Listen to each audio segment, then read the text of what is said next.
Hey, welcome into Strictly Speaking. Robert Borelli was not born Robert Borelli. He was born Robert Angle. He was renamed by the federal government. Why?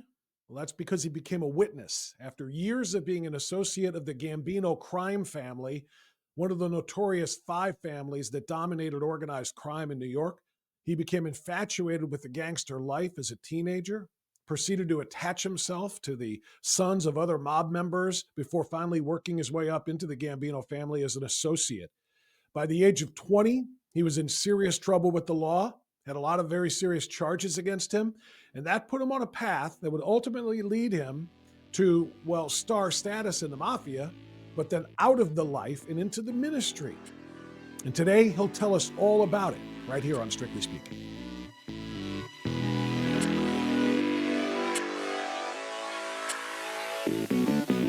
Robert, so good to meet you. Good to talk to you. How are you? Well, thank you, sir, and I appreciate you allowing me to be on your show. So thank you so much to share the message of hope. Yeah, well, it's a message it's kind of weird. It's becoming, it seems, more and more common for some people of your age and your background. I mean, I did an interview with Mike Franzese a while ago, and I'm sure you're familiar with him. It's a similar story of kind of, mafia like to, redemption and, going straight and then, trying to set some other people that might be at risk onto the right course. Why do you think that is? Why do you think that there are a number of former members who really are trying to steer them, not only themselves, but other people away from that lifestyle? Well, I just truly believe, like for me, it's very deceptive. That lifestyle,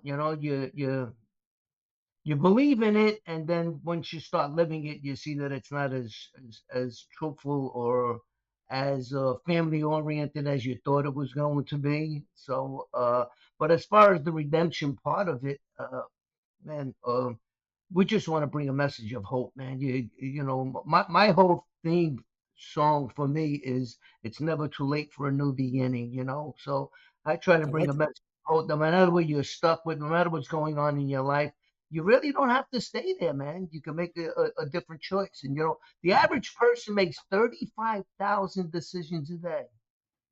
Over the course of my life, came out to many millions of bad decisions. So I believe in there's a saying that says, smart people learn from their mistakes. But I That's believe right. wise people should learn from somebody else's mistakes. I think the Bible calls us to be wise. Well, So not I only want, that, what you're doing right now, though, and what we're talking about, and what you've done with the book that you wrote, and with the little mini documentary that you put together, and with interviews like this, you're making other people wise because you are letting them learn from your mistakes instead of making them themselves. Right? That's kind of what this is. yes, exactly. You I said a like little that. bit better than me, but So thank let's you. so let's talk about the allure. You said, the mafia and the lifestyle, the gangster lifestyle was kind of a fraud. It's not the family that you kind of think it is, even though they were known as the famous five families. It's not the family that you really, thought that you were getting into. What drew you in when you grew up in Brooklyn? And what years are we talking about here? When you grew up in Brooklyn, what drew you to the gangster, lifestyle? Well, as I try to explain it the best way I possibly can, I had three types of settings in my life at a young age. I had my mom and dad who worked very hard, uh, legitimate people, and had hard times making ends meet with five children. A lot of the arguments that would be in my home would be about finances. We don't have enough money for this or for that, whatever it was. So at a young age, I don't want to say I want to be like my dad and have those kind of struggles. So that's not what I wanted for me growing up. And then we had guys that were a little bit older than me in the neighborhood that got drafted and they came back from the Vietnam War and they were all kind of messed up. So I didn't want that kind of life for me. I didn't want to get involved with the drugs and the booze and all that, which later on I ended up doing. But at that point in time, so I didn't. Then you had the guys down the block that had a social club. Now I didn't know who they were. I just know they dressed really nice. They had money in their pockets. They didn't seem to have the cares and the woes that my family had. So I started gravitating to that lifestyle. So, to hear that description, it sounds like I'm watching the opening scenes of Goodfellas. I mean, that's what Henry Hill, they show the same thing. There's the social club, his parents tell him stay away from it, but you can't help but be drawn to the money, the cars, the suits, and you see all of that. And like you said, not a care in the world. Like they run their own lives, they run their block, they run the city. To a young, kid who maybe isn't of means, you might just think that, man, I want to be a part of that, right? That's common. Yeah. Yeah, and they got a lot of respect from everybody in the neighborhood at that Yeah. time. It has changed a lot from when I was younger than where it is today, from my knowledge of what I hear. But that was the thing, and I think as a young kid, if you want to grow up, you want people to respect you, whether it's legitimate business or whatever it is. You strive for that respect, whatever it is that you do. And I seen these guys got it, and my father walked down the street, didn't get too much respect, but these guys did it. So I mean that's kind of one of the catches that was for me is how they were well respected in the neighborhood by everybody. I'm a big mob movie junkie. I watch a lot of them, and a lot of them many times over. I'm going to reference a bunch of them in our conversation today because that's all for somebody of my age and somebody who didn't grow up in your experience. That's all we know of the mafia is what we see in the movies. So as a guy that worked your way from a teenage kind of on the fringe guy who wanted to go in and become a part of that, and we'll talk about how you did it too. But as a guy who lived it, how real is what we see in the movies? How real is Goodfellas and Casino and Donnie Brasco and obviously The Godfather? All of these mafia movies, the only real knowledge we have is what Hollywood showed us. Is it real? Is it as glamorous? Is it as violent as it was depicted to us? And the answer would be yes. There was a couple of the ones that you mentioned that were pretty accurate. Goodfellas would be one that I'm more in tune with because those people are from my neighborhood. Mhm. Uh, Grew up with some of them. Some of them were my friends with a different family, of course, but we still had friendship going on and stuff like that. And so I know a lot about that movie, and that would be probably, in my opinion, the most accurate. The most accurate. Now there was some things that were not true, and Hollywood has to glamorize certain scenes and stuff like that. But actually. Tommy D. Simone's wife I went out with after he disappeared because in the movie they show you him having a funeral, but they never found Tommy's body. And I went out with his wife for about 8 after he disappeared. So that's kind of one. And Donnie Brasco, when I was in MCC, I met some of the guys that in MCC that were on that case. So that was kind of accurate. I think there was a lot of Hollywood added into that. Um, and then there was another one you mentioned. I forgot which one that was. This was in New York, but it was Casino. It was the Oh, Vegas. I think it was a and that Kansas was, City yeah, mob. that was Bellaccio, if I'm not Yeah, mistaken. right. Tony Spilotro, right. Yeah. So I don't know too much about that. But Okay. yeah. Let's go back to you. So you're young and you got nothing going on, and you see all of these guys, and they get all the respect, and you want to be a part of it. But it's not like you can just knock on a door and say, "Hey, I want to join your club. How do I get into your you get into your club?" How did you manage to sidle up to some of these people? I think I mentioned in the intro. I know you did a little research on you before we chatted today. You became friends with the son of another, of a mobster there. And was that your introduction? And how did you work your way in from that? Well, in Brooklyn, New York, where I was, we had street gangs, and it was pretty. Matter of fact, they did a movie called I forget the name of the movie, but anyway, they did a movie on it about the street gangs of Brooklyn, and that was pretty common. And me being the smaller guy, a little bit younger than some of the other guys, I didn't want to get picked on or anything like that. So I was kind of one of the rough kids.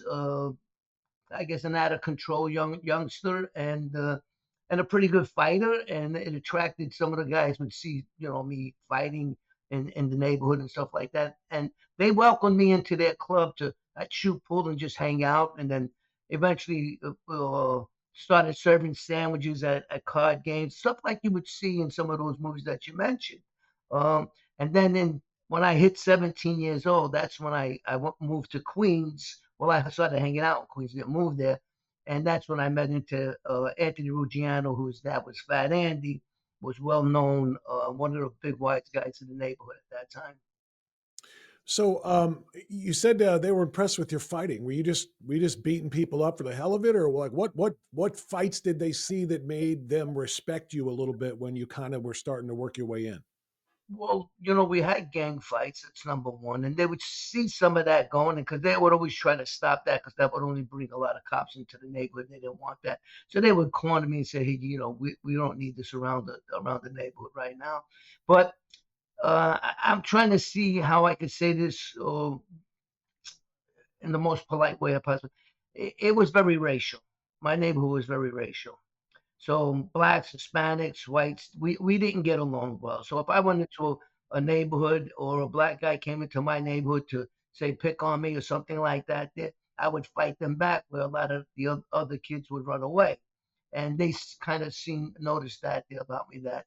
And even if we were having fights among ourselves, they would see that. Like if we had a fist fight, like me and a friend, and we disagreed and we got into a fist fight, they would watch that. They would let that fight go until somebody was getting hurt, then they would stop it. And I guess I was just one of those guys that was noticed in fighting See, for my now we'll name. go back to the movies here, because what you just described brought to my mind A Bronx Tale, because that was Yeah, where the young Italian kids would always get into it with the black kids. The black, and I don't know if they were the gangs or not, but it was the point that you're talking about. So it was very very racial in some of the New York boroughs.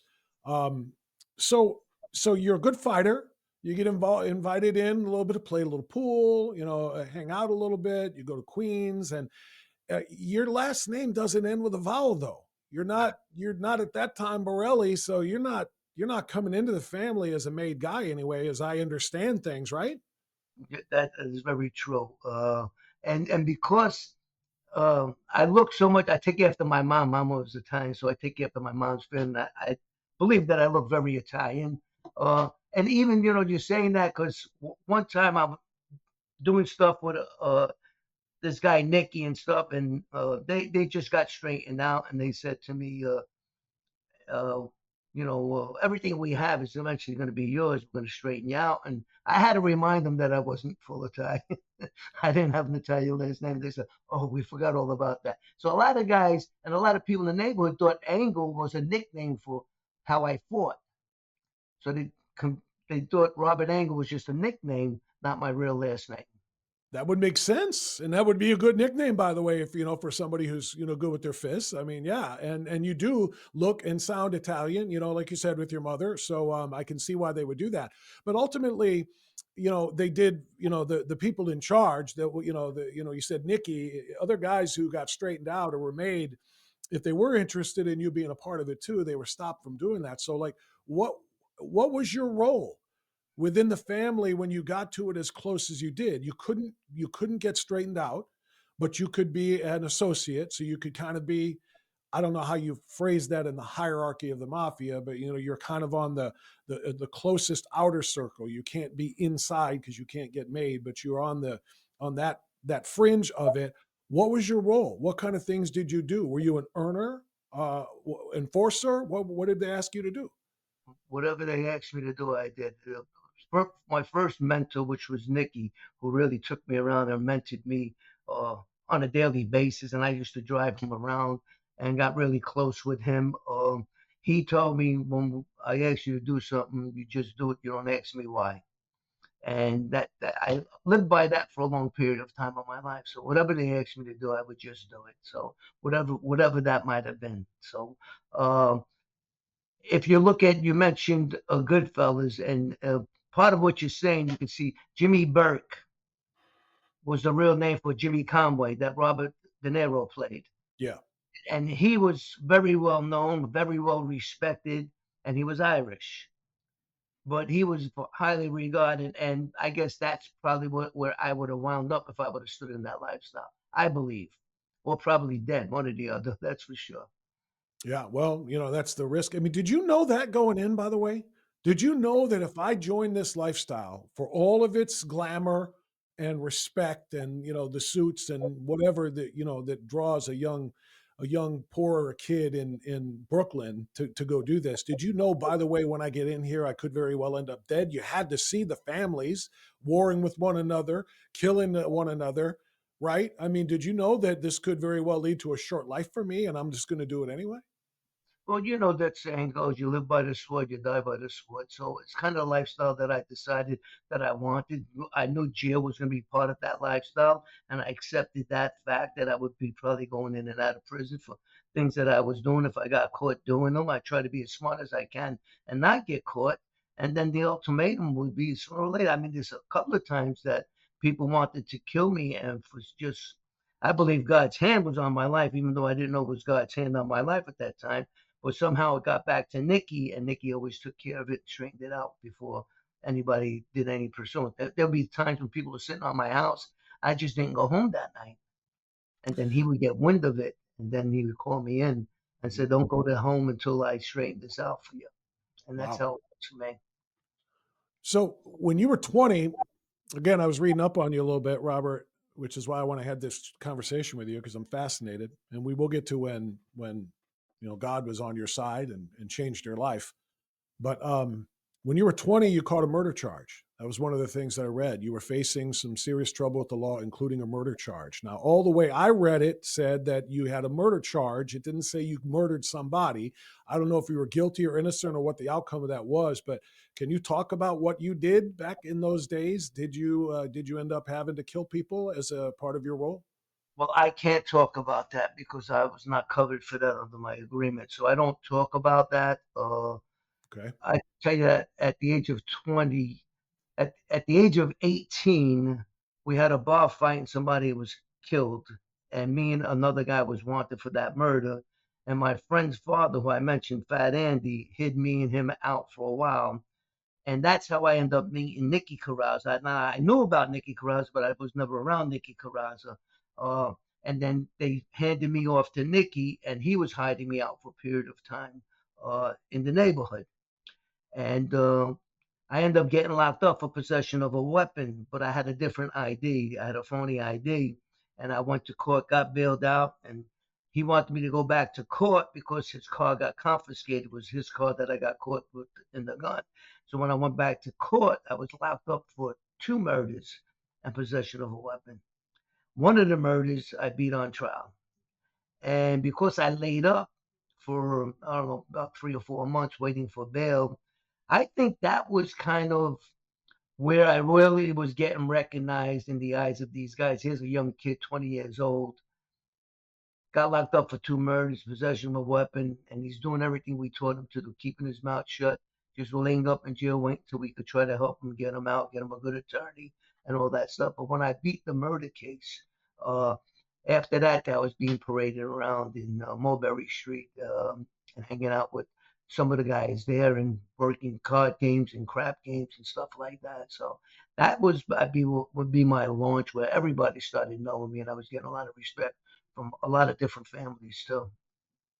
Was Mulberry Street like a big known street for gangsters? Because again, I'm doing a movie thing here. That was Brasco, Donnie Brasco, the lefty character played by Pacino. He was talking about Mulberry Street is where he was from, and I know that's where you were from. So was that like a particular area that was big? Mulberry Street is where they had the Ravenite Social Club. So if you even see some of John Gotti's movies and stuff like that, that they did the bios on John Gotti, they would show you about Mulberry Street and him being in there and guys walking outside talking. So it was a big kind of meeting place. But Mulberry Street and Manhattan and that area. Now I'm not from there. I'm from East New York, but that neighborhood was really known for some of the big wise guys like O'Neill Della Rose, the underboss of the Gambino crime family. He was there. He had his club there. The Ravenite Social Club was his.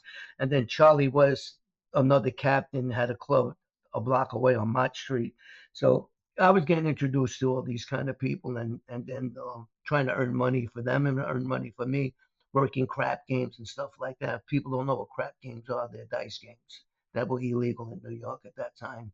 Right. Okay. So you're earning and you're doing your thing, and you're a part of the family. You're doing everything whatever I tell you to do, you just do. You don't ask. Okay, you're doing all of that, but then things start to come apart for you a little bit. And again, apologies for the constant heading into the theaters to talk about the movies, but in Goodfellas, Henry's character committed the cardinal rule, right? he stopped just, doing things, I don't want to say the legitimate way because none of it is legitimate, but they shied away, the families did, from the drug trade. They did not want to get people into drugs. They didn't want to deal drugs. It was a different animal as far as police and law enforcement and so forth. But you got into cocaine heavy, right? Can you tell us about that? Well, yeah. First of all, everything you said was not really all true. Okay. A lot of the families were involved with the drug business, and that goes way back.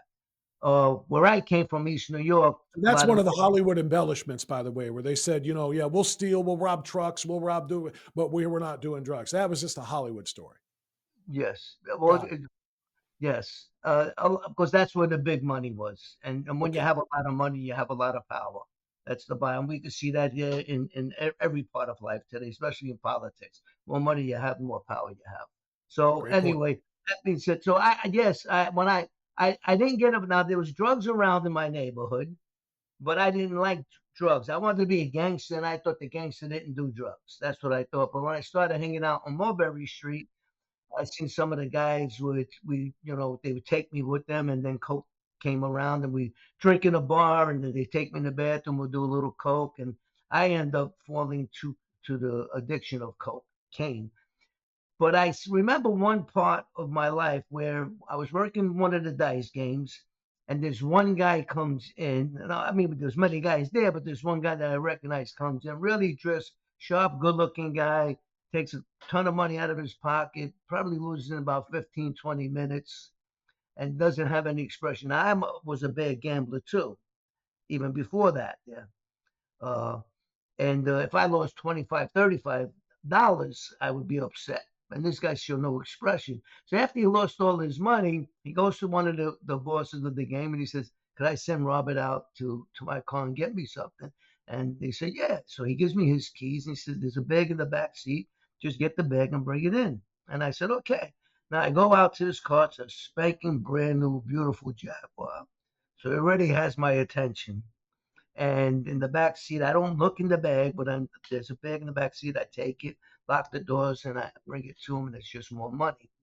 Now, I don't remember if he won his money back, lost all his money, but I was very impressed with his disposition of losing all that money and not having any anger or any frustration with it. And so when he left and the game broke up, I asked what did he do that he could lose that money? It didn't even bother him because I was around a lot of gamblers at that time. And you could see how losing their money really bothered them. And they said he's one of the biggest drug dealers in Harlem. And I'm thinking the Jaguar, money, gamble, lose a couple of $1,000 doesn't bother you. I would like to have that kind of attitude. So I got involved with cocaine. Selling it, I thought that would bring me more money, but eventually the cocaine business got involved with my business, and I was getting strung out on cocaine. And then freebasing came around, and I tried freebasing, and it seemed a lot more. I could control myself more with freebasing. I do a little bit of it, go home or run my business or whatever I needed to do. But after a while, that got the best of me.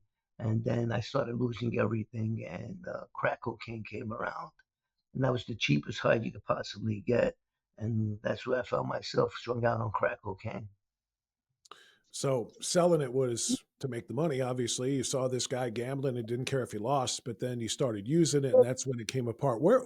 Who's around you at this time, Robert? I mean, because we're talking about you, and we're talking about some of your associates in the family, but we're not talking about girlfriends and wives or any of that kind of thing. Is there anybody that got in your ear and saw you kind of steering off the rails that tried to pull you back? Oh, Nikki would have been one of them. W- w- Nikki was like, I don't know how he felt about me, but Nikki was like my dad. You know, whatever Nikki asked me to do, I would do. Nikki, in a sense, you could say, was kind of like my God. Just try to do it, and he would little by little try to embarrass me a little bit, let me know that he knows what's happening to me. And there's a couple of times that he came. Now, I'm not saying that he actually came looking for me because I don't know that, but I believe that's what he did because he was driving through the streets with his friends uh, when I was strung out on crack cocaine and got hold of me, brought me into the car and brought me to a place and tried to talk to me, told me to go stay with my mother in Florida. She was living in Florida at the time, and try to clean myself up. And I actually did do that. And then in Florida, they started coming down, and then they started getting me stuff to do. And I don't know, it might have been a cycle in my life that every time I cleaned myself up, every time I got back in good grace with the mob, before you know it, I was back on crack cocaine. Did Nikki use anything? Not that I know of, no. No. So he was a good force. Okay. So let's move to what happened to you. You ended up in Rikers. Tell me about Rikers. And what age were you when you went to Rikers? Well, I've been in and out of Rikers a couple of times, but at this point, this is my last time being arrested. It was for a case that we had in Florida, a RICO case that was had in Florida. When I cleaned myself up and I was doing things in Florida, um, they put a case against us there. But also, I got locked up in New York for selling drugs. I really wasn't selling it. I went and copped for an undercover agent, and they locked me up for distribution of selling drugs. Anyway, they bailed me out at that time too. But when the federal, I knew the feds were looking for me, I didn't go back to court. So now I have warrant officers and everybody looking for me. And one time I passed out, probably been up a couple of weeks straight getting high, and I passed out at somebody's house. And I called on my angels today. There was two warrant officers, found out where I was, tapped me on my toes, and let me know I was under arrest. And that's when I wound up in Rikers Island. But before that, just go back in 1990. That was in 1997. I'm 42. I just turned 42 years old.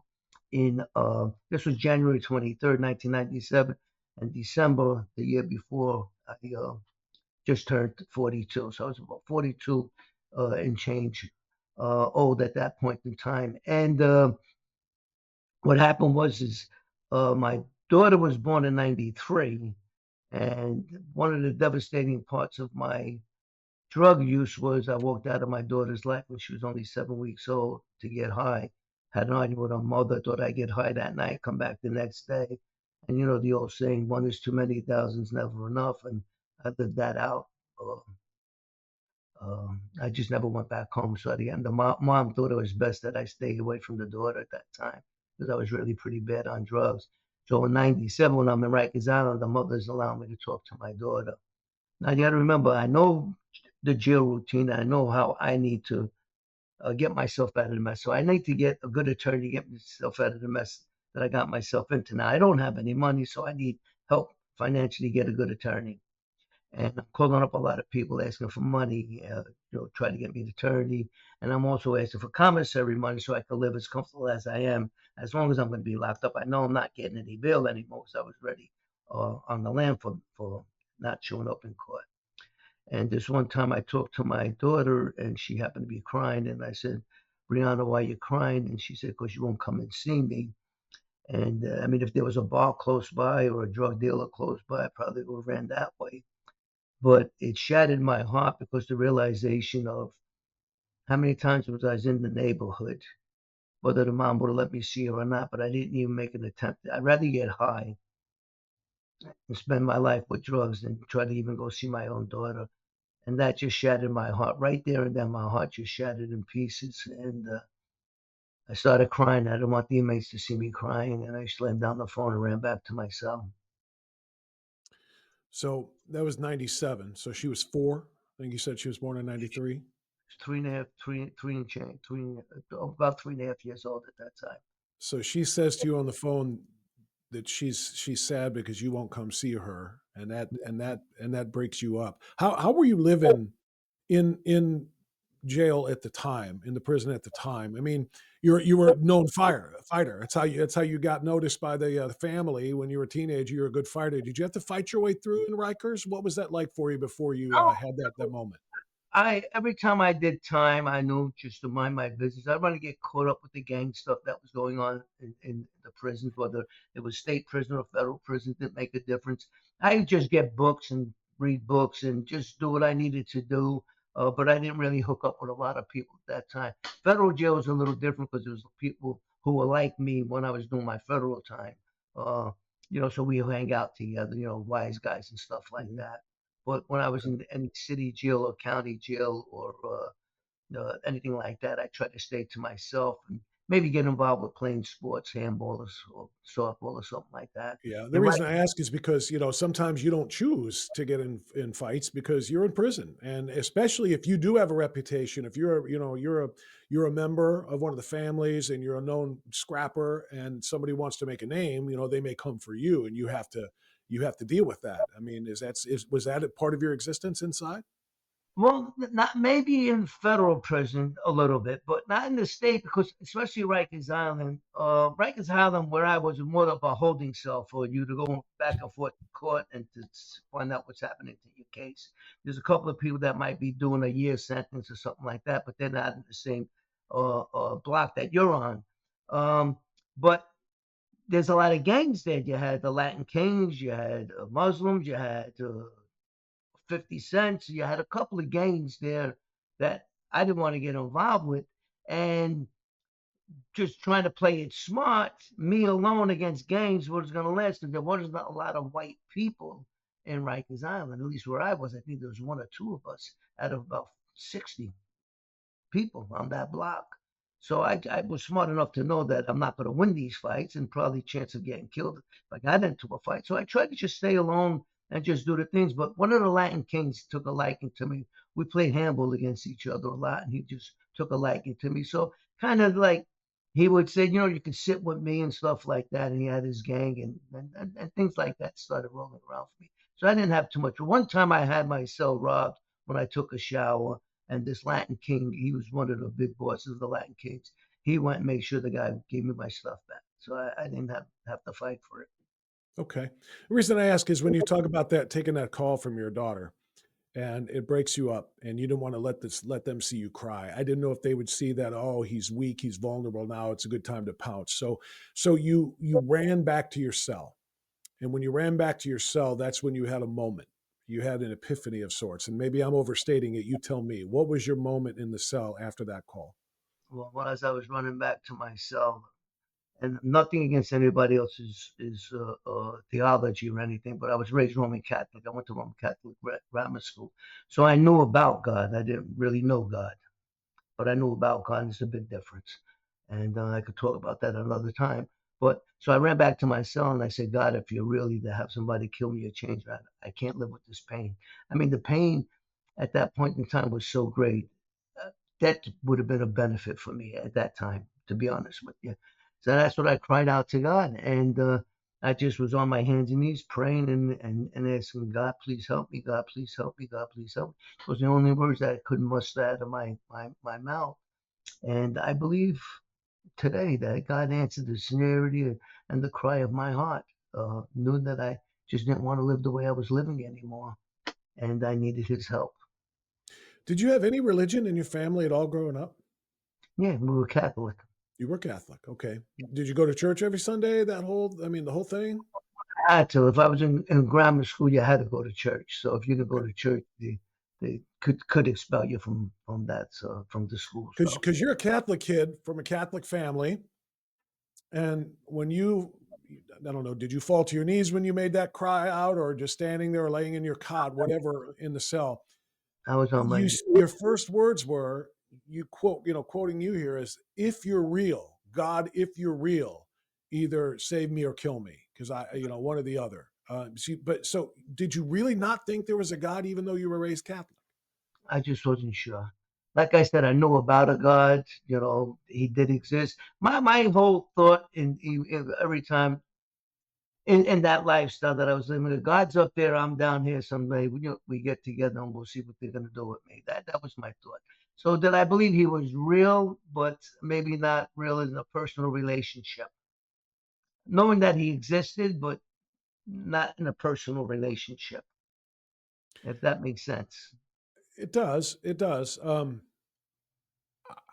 did you know he was going to answer you? How did you realize when he answered you? Because you're in a prison cell. There's no bush there to burn where he can talk to you directly. So there's no burning bush.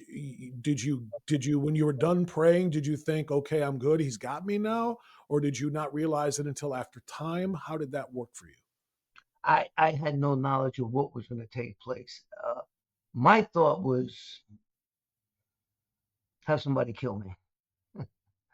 That would have been where I thought was gonna how it was gonna end. I just didn't want to live anymore. Personally, I just didn't want to live, not with the pain that I was facing, that I was dealing with at that point in time. But I remember during one of my conversations a while back, when I was asking for money for a lawyer, money for commissary, one girl that I was calling up told me, "Why don't you go read your Bible?" So that clicked into my mind, and I started getting the Bible and started reading it. So I had Robert Ludlum books. I was a big fan of Robert Ludlum. He's an espionage kind of writer. I loved his books, and I had a stack of his books, and I would read those myself. And then I remember what the girl said, and I got a Bible and started reading a little bit of the Bible. But there was something inside of me that was just saying, you need less of those books and more of this book. So I just started gravitating to the Bible. Now, let me explain it to you this way, and maybe to make everybody understand where I stood at that point in time. I felt completely hopeless and helpless. Nobody wanted to help me.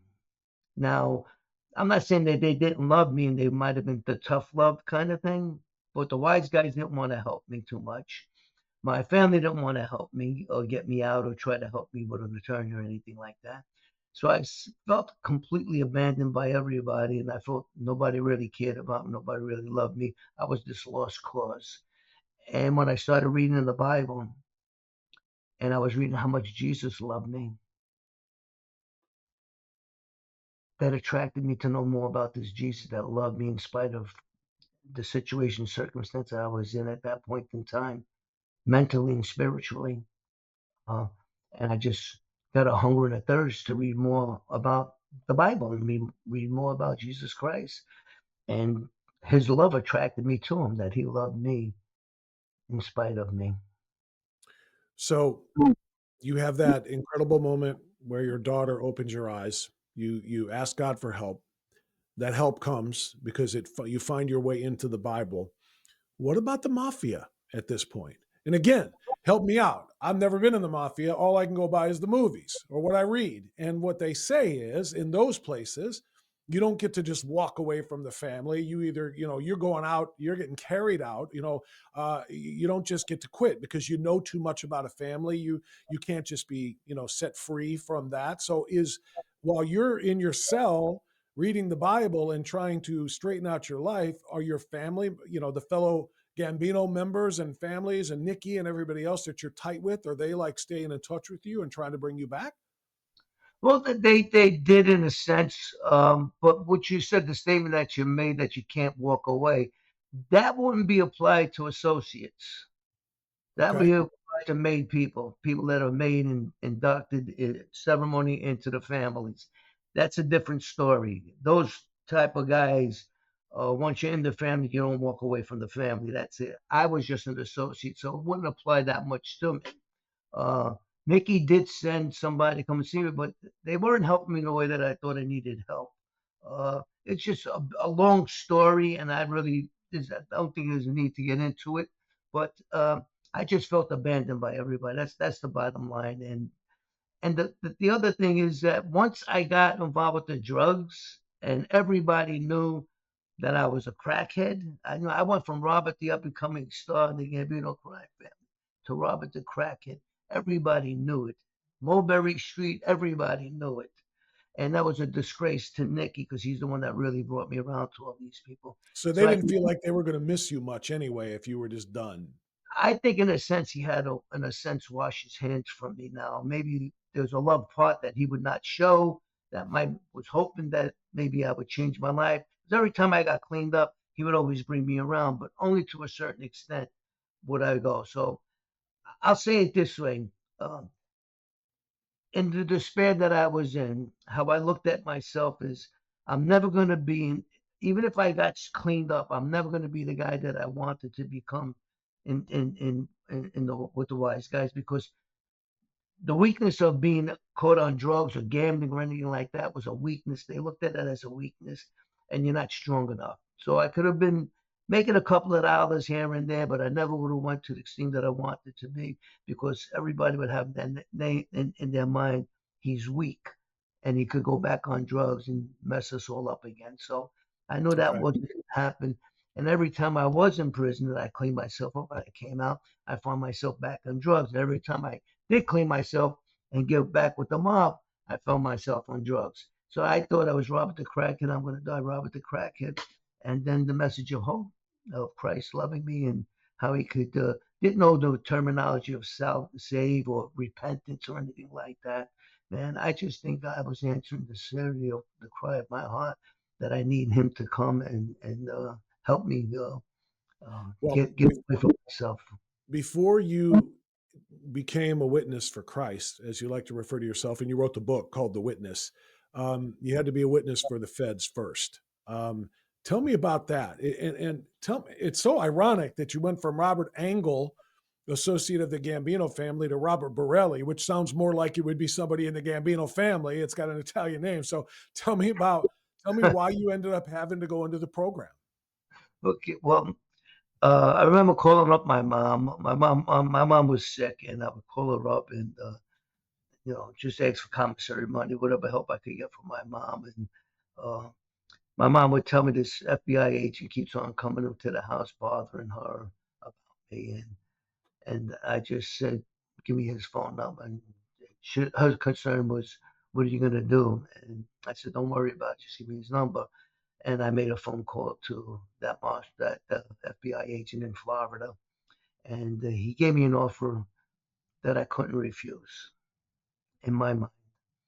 He said, "If you cooperate with us in the case in Florida, we'll propose you to go into the witness protection program, and maybe you can have a new life for yourself." And that just seemed like something that I really would like to have because I knew the life I was living, I was never going to be anybody that I wanted to be. So I accept that offer and I started cooperating with the government. Well, was that the ultimate answer from God that you were looking for in that cell when you said "save me or kill me" because you didn't want to live the life you were living? That was it, right? You know, what I mean, the chance to go into the program and start a different life, right? I truly believe so. I didn't see it at that point in time, you know. I seen it as a guy just trying to help himself, to be honest with you. In the mob mentality, that's the unpardoned sin. Cooperating with the government is a death sentence. There's no forgiveness in that. So I did think about that, but I was a little selfish, because I would have to leave my family, leave my daughter, leave everybody, and go into a program. Because I know none of them were going to come with me because that was the lifestyle that they knew too. Was the lifestyle that I was living. So Well, you just hit on the next question because it was your daughter's plea that you come to see her and her sadness that you couldn't that got you, right with God or at least started you on that path. But then taking this step means you're never going to see her again, right? At the time you took that. I mean, so how did you square that and what is your relationship with your daughter now if there is one? well, after 16 years, I would say probably 13 years, maybe in the program at the time. She didn't know where I was or anything like that.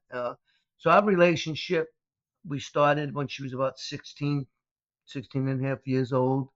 Um, it was a rocky relationship. She just had a hard time understanding how I could take drugs over her. She was my flesh and blood. How could I do that? So we're still having a hard time. We're trying to work things out, but it's just hard where she can't understand all that. And she's 31 years old now, so uh, it's just tough. Let me just put it that way. I can't even imagine, and I get it, and I understand her, and I understand how hard this must be for you. I mean, the one thing that got you right was, her sadness, and yet, in order to get yourself the rest of the way right, you ended up having to leave her behind, and your wife, and other family. Now, you said while you were in the program, and obviously you're not anymore. How do you come out of that? And why? What made you come back and tell everybody who you really are? Well, can I answer something that you mentioned before about the Borelli name? Yeah, please. Can I, well, once I finished up my time in Sandstone, Minnesota, that's where I was in a Woodset kind of section of the prison. The Martians come and take you after your time is up, and they bring you someplace. And they were asking me for that. Now, I look, sound Italian. You know, people who hear people from Brooklyn, they think they're all Italian because of the language that we speak, the accent that we have in Brooklyn. So I just, if I was going to get relocated, I didn't want to have a Smith name. I didn't sound like a Smith. I don't look like a Smith, you know. So I wanted to get a name that would fit what I looked like and how I sounded, and it sounded more Italian. But also, to be honest with you, I always wanted to be Italian, have an Italian last name. So that opportunity came. So I would give them names. They would say you could keep your first name, you have to change your last name. And I would keep giving them names, and they would come back, no, that's no good. Now I don't know why those names that I was given was no good, but this one time I'm watching this episode of MASH Unit, and it's this Dr. Borelli is called from a different unit to come into the MASH unit to do an emergency surgery. And I was watching the show, so when they came in, I just said Borelli, and then they came back, and that's how I got the name Borelli. That's wild. That's Yeah. wild.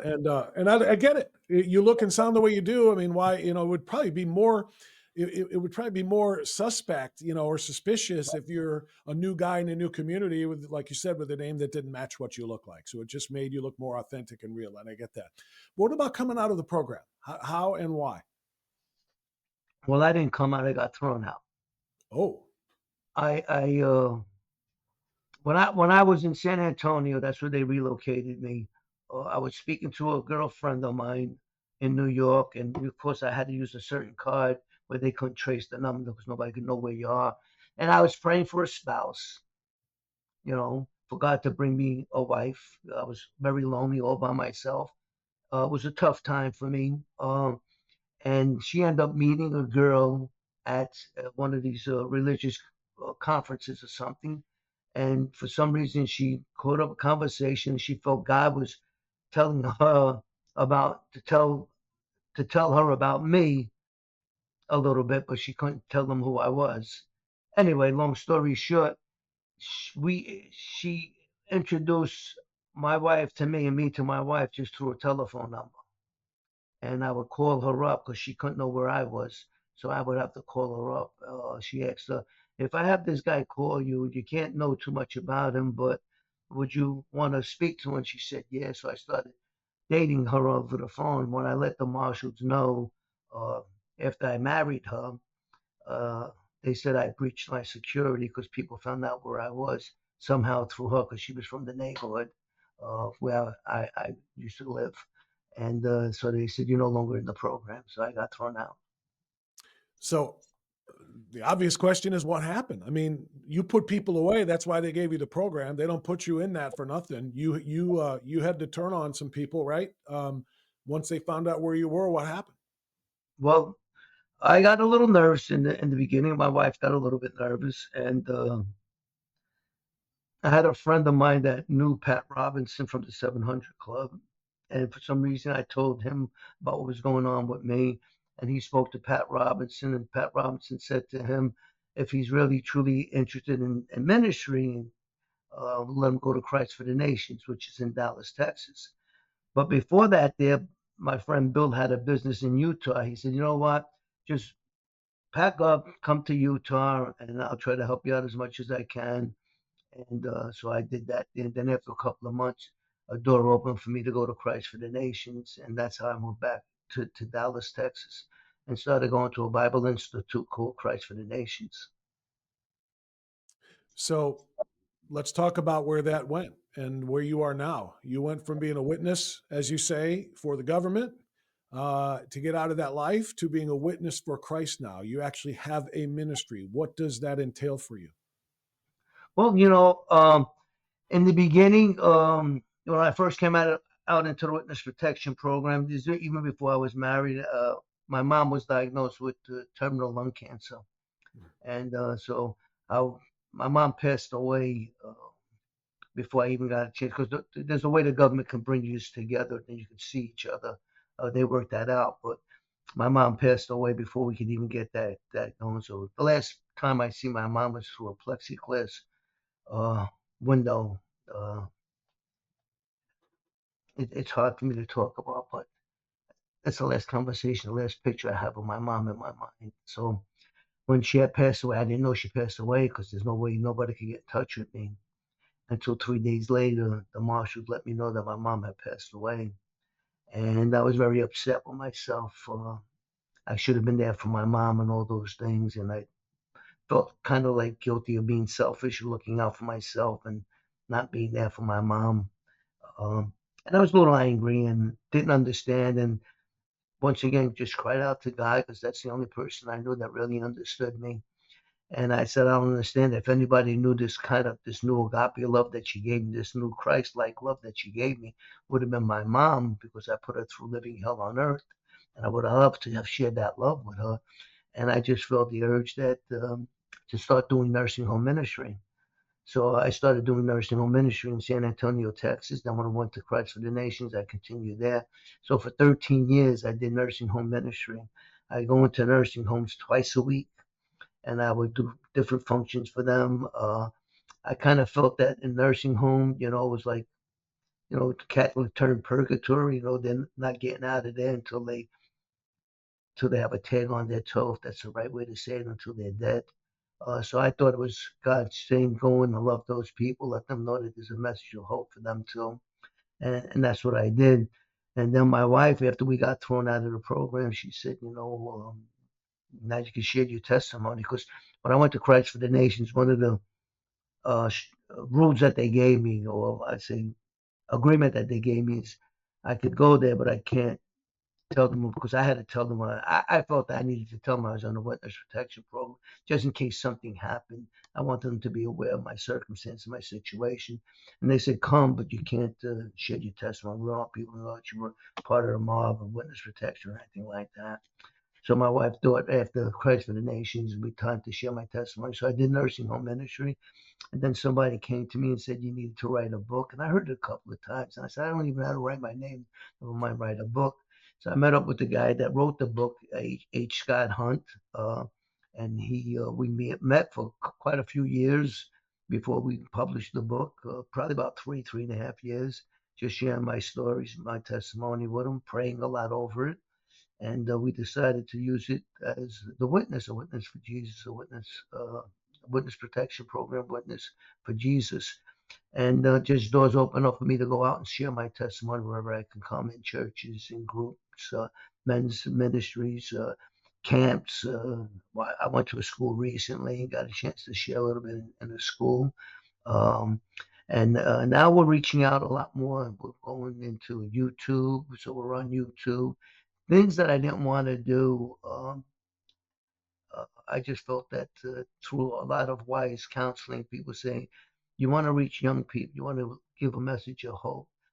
They're not going to read a book. They're not watching TV. These young kids today, they're on their phones. It's So true. maybe YouTube, TikTok, and all that. So we're starting to get on all of that there and just trying to reach as many people as we can. That once again, it's never too late for a new beginning, man.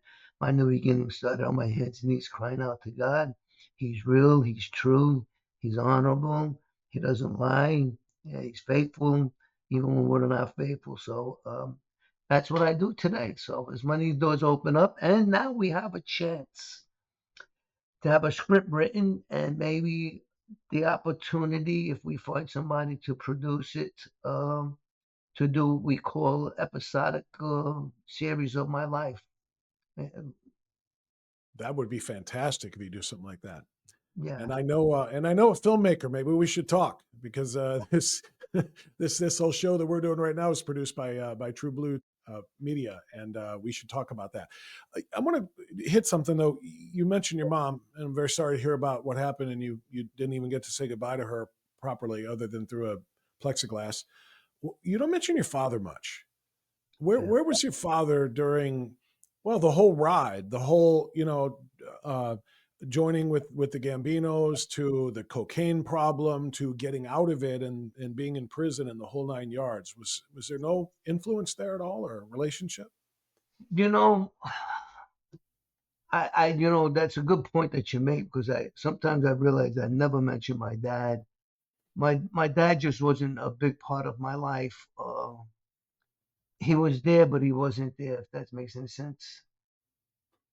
We didn't have a great relationship. My dad and how I'm perceiving it. So I'm not saying this is the truth but how I perceived it as the truth.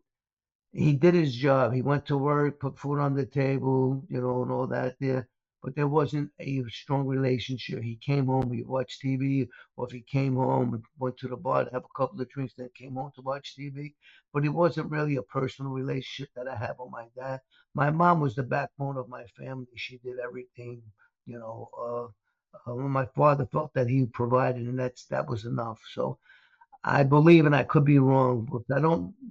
One of the regrets I have, to be honest with you, is I never asked my mom and my dad what was it like for them growing up. It was always about me, they needed to take care of me. So I never tried to get into their life. That's But pretty common, though. That doesn't make you a bad guy, though. I mean, I don't know too many people who ask their mother and father, what was it like when you were a kid? They just I don't. just wish I would have. Then I could have understood them a little bit, maybe, instead of them always trying to understand me. You know, what was it like? And bottom line is, I believe that my father really didn't have a father in his life, so he didn't even know how to be a father. I don't want to stretch it too far here, but I mean, ultimately, that's kind of the cycle, right? Because then you ended up not being there for your daughter through the same kind of choices. So it's a cycle of people whose fathers weren't available to them. I know you said she's 31 now. You don't. It's a very strained situation. Is she well? Is she healthy? Is she happy? Can you at least say that much? Or I really don't know a lot. Like the white conversation sometimes with my daughter, how are you? I'm good, just one word conversations. Um, so I don't know a lot about it. Every now and then I would go into New York and we meet a little bit and talk. And I don't know how to say this here because I don't want people to misunderstand me in any way, shape, or form. For me, I'm more interested in my daughter's eternity, where she's going to spend it, than her happiness right now. Not that I don't want her to be happy now, but I want to spend eternity with my daughter. That's where my heart is more than anything else. And because that's where my heart is, it gets misinterpreted that I'm not being a dad to her. I'm trying to be a preacher to her. So that's not my intention. My intentions is I want her to know Jesus Christ. Because whatever she's going to go through in life, I know what he did for me. He already did it for her. All she has to do is believe it and receive it. And I don't know her extent of that, if she ever received Jesus Christ as her Lord and Savior, but I haven't seen it. Let me just say it that way. do you have grandchildren? My wife has, through her daughter, uh, she has, we have 4 grandchildren. Yeah. That's wonderful. What about your daughter? Does she have children? No, No. Okay. she's not married. And, you know, I would say, I don't know if this would be right, and I don't want my daughter to get upset with me, but she has a lot of my characteristics of my old life. Okay. I got it. I'm just wondering because you are ministering to other people, and obviously, you know, the closest people to you would probably benefit from that too if you were able to deliver that. And I didn't know if you had grandchildren, you could do that too. So, was your father still alive when your mother passed? Did you have any No, talk? my No. father died when I was strung out on crack cocaine Okay. in, I think it was 1993. Uh, So, somewhere. so you mentioned reaching kids today isn't through books and not even TV as much anymore. It's through the screens like the one you and I are on right now. Yeah. It's a podcast. It's going to be on, videos, channels, and so on and so forth. So you got some young kids who are, there's no mafia anymore, right? I mean, not the No, way that it was. no, but it's still there. Yeah, there's still something there. But my point Not, is, there's not the flash that drew a young kid like you in to draw young kids. There's still street gangs, but right? no, no. A lot of them would be more. I think, and this is just my opinion. More family. More family. Like the kids are growing up into that lifestyle. Okay. If their mother or if their father is involved with that lifestyle, because it's still glamour. They see the fast lane, they see the respect, they see all that, and I think young kids gravitate towards that. There.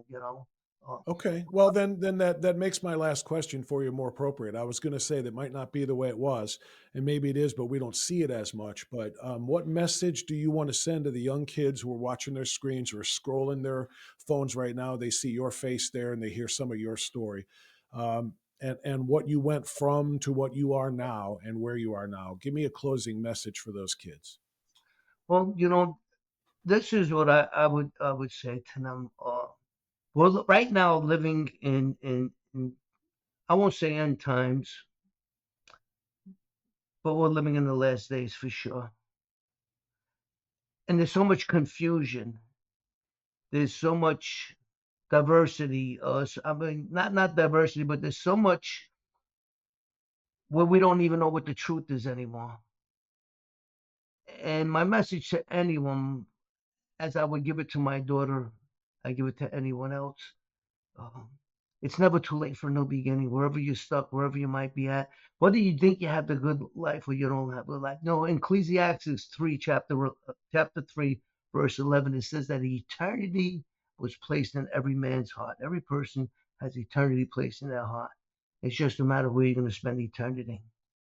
So for them today, the truth message would be, my heart would be to, you don't have to believe everything I'm saying, but give God a chance. Open up the Word of God.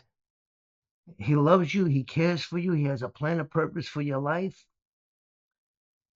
I think about Romans chapter 5, verse 8, where it says, while we were still enemies with God, He gave His life for us. No greater love was ever shown than that Jesus loves them. God loves them. He has a plan and purpose for their life. Wherever you're at right now, man, I pray you get on your hands and knees and do the same thing I did. Ask God for the help that you need to navigate through this journey that we're on until that time comes. We're going to be facing eternity. And I hope that helps. I hope that helps. My heart cries for lost people like I was. And it's never too late to have a new beginning. I hear simultaneously the pain in your voice, but also the hope in your voice. The pain from what you've suffered, and the hope that other people can learn from your mistakes, as you said before, and use, become wise from what you have done, rather than making those same mistakes themselves.